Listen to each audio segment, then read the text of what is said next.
Assalamualaikum warahmatullahi wabarakatuh. Perkenalkan, nama saya Muhammad Rendu Stadin, mahasiswa Ilmu Pemerintahan semester 6 kelas H.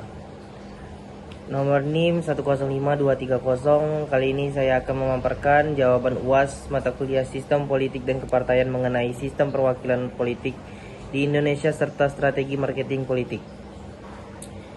Baiklah, saya akan menjawab pertanyaan nomor 1, definisi sistem perwakilan politik dan awal mula terbentuknya di Indonesia. Sistem perwakilan politik adalah sebuah mekanisme di mana rakyat tidak mengurus pemerintahan secara langsung, melainkan menyerahkan mandat, suara, dan kedaulatan kepada kelompok orang atau lembaga seperti DPR atau DPRD untuk mengambil keputusan politik atas nama rakyat. Konsep ini lahir karena tidak mungkin seluruh rakyat berkumpul satu tempat untuk membuat undang-undang secara bersama-sama. Dan awal mula proses terbentuknya di Indonesia, proses terbentuknya sistem perwakilan di negara, sistem memiliki rekam jejak sejarah yang panjang. Dan satu, era kolonial Belanda. Ini adalah cikal bakal paling awal. Pada tahun 1918, pemerintahan kolonial terbentuk atau Volksraad atau Dewan Rakyat. Meskipun anggotanya sebagian besar ditunjuk oleh Belanda dan kekuatannya sangat terbatas, hanya sebagai penasihat. Ini adalah momen pertama kalinya kaum pergerakan nasional belajar tentang lembaga perwakilan formal. Dan ada masa awal kemerdekaan yang disingkat KNIP. Setelah proklamasi 17 Agustus 1945, Indonesia belum punya DPR hasil pemilu, maka dibentuklah Komite Nasional Indonesia Pusat yang disingkat KNIP. Dan era pemilu 1955, sistem perwakilan politik yang murni dari suara rakyat baru benar-benar terwujud pada pemilu 1955 atau era demokrasi liberal, di mana rakyat memilih langsung anggota DPR dan konstituen yang sangat demokratis dan representatif pada masanya.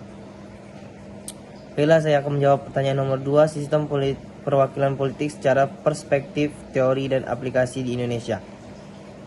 Secara perspektif teori, dalam ilmu politik ada dua teori atau model hubungan utama antara masyarakat, konstituen, dan wakil rakyatnya.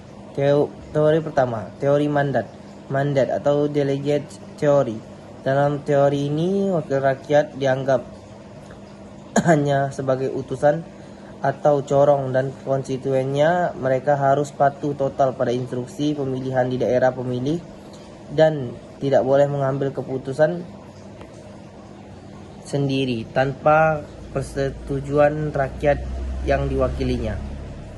Teori 2, teori wali, trustee theory. Dalam teori ini rakyat memilih wakilnya karena percaya pada kualitas kecerdasan dan integritas hati nurani si wakil. Dan secara aplikasi di Indonesia, bagaimana realitanya di Indonesia saat ini?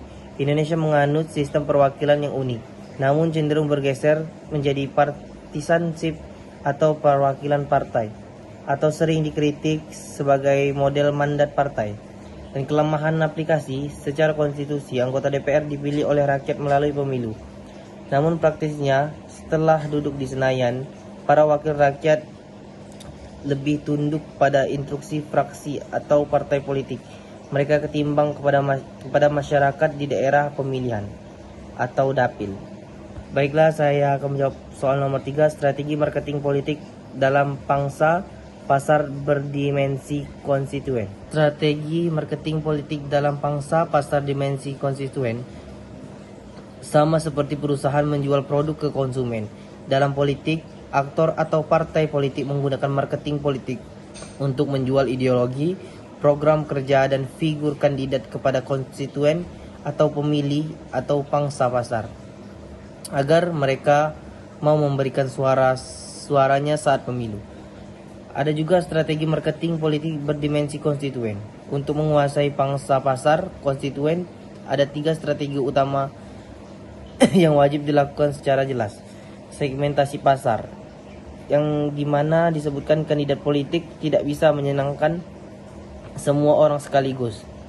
Dan kedua, targeting atau menemukan target pemilih secara memetakan kandidat, memilih segmen mana yang paling berpotensi secara suara atau paling butuh didekati. 3. Positioning atau membangun citra atau brand. Bagaimana kandidat ingin diingat oleh target konstituennya? Kandidat harus menciptakan image yang khas. Seperti jika targetnya anak muda, seperti Gen Z, maka positioning kandidat adalah sosok yang santai, melek teknologi, peduli isu lingkungan, dan aktif di media sosial seperti TikTok, Instagram, dan Facebook. Jika targetnya masyarakat pedesaan petani, maka positioningnya yang dipakai adalah sosok yang merakyat, sederhana, fokus pada subsidi pupuk serta ketahanan pangan, dan bauran pemasaran politik. Di dalam eksekusinya, strategi ini menggunakan pendekatan produk, program kerja, visi misi, dan rekam jejak personal kandidat. Brace bukan sekadar uang, tapi biaya psikologis atau energi yang harus dikeluarkan konstituen untuk datang ke TPS memilih kandidat tersebut. Place daerah pemilih, posko pemenangan, atau platform digital tempat kandidat berinteraksi dengan konstituen. Promotion, cara mengomunikasikan produk politik tersebut bisa lewat baliho, debat, atau iklan media massa, atau belusukan langsung. Baiklah, demikian analisis dan uraian mendalam mengenai sistem perwakilan politik di Indonesia serta penerapan strategi marketing politik untuk UAS kali ini. Terima kasih atas perhatiannya, khususnya kepada Bapak Z. Haryanto SHMA. Mohon maaf atas segala kekurangannya. Assalamualaikum warahmatullahi wabarakatuh.